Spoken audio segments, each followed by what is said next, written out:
The cognitive interview.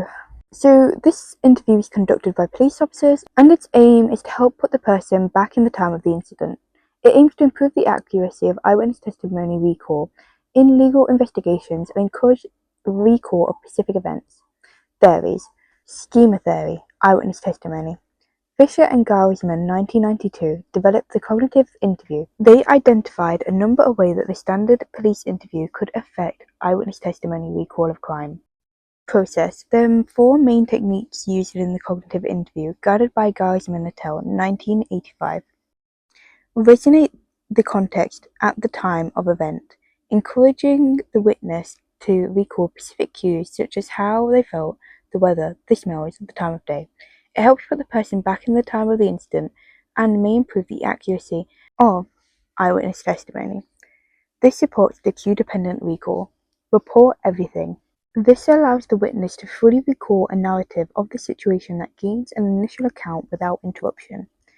Then there is scope for interview to ask further questions to clarify significant moments, in turn for more detail. Witnesses may exclude details they feel are irrelevant to the trial, especially if they do not fit into their existing schemas for that type of event. Unimportant details can act as a clue for key information about the event. Change the order that the event is recalled.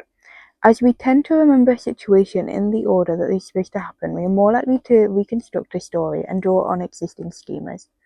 This can result in an inaccurate recall. Recalling the events in a reverse order can help a person to avoid skipping over information that they have taken for granted, as it interrupts the schema activation, what we would expect to see, and it can help prevent story information. Change perspectives. Try to adopt a new viewpoint for different witnesses. For example, predominant character in the incidents can encourage recall of events that may have otherwise been omitted. Cueing the person to specific focus on a different element of the situation can increase the accuracy of recall. It has to be made clear that the witnesses only report what they know and not what they do not know, or what another person thinks they have seen.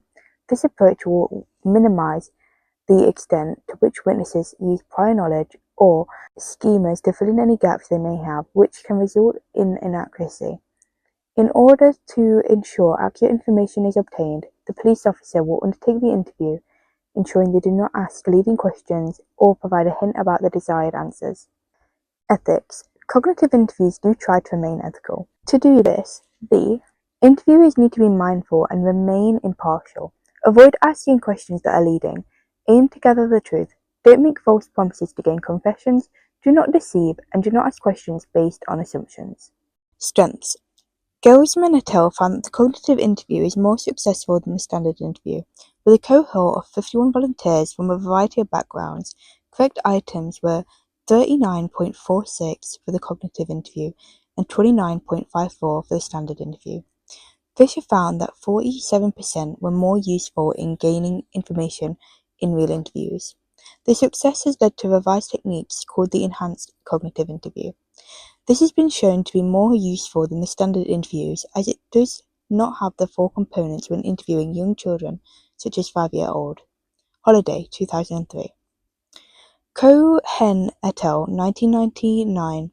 In a meta-analysis of 53 studies, they found that the cognitive interview generated, on average, 34% more correct information than the standard interview techniques.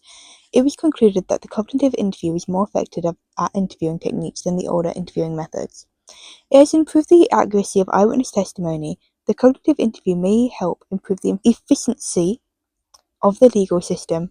Police identifying criminals sooner than by maximizing the information given by eyewitness testimony can reduce waste and improve the efficiency of the justice system. Weaknesses. Gaussman also found that the hypothesis reviews produce less inaccurate responses. It requires specialist training in order to deliver a successful interview. This can be costly.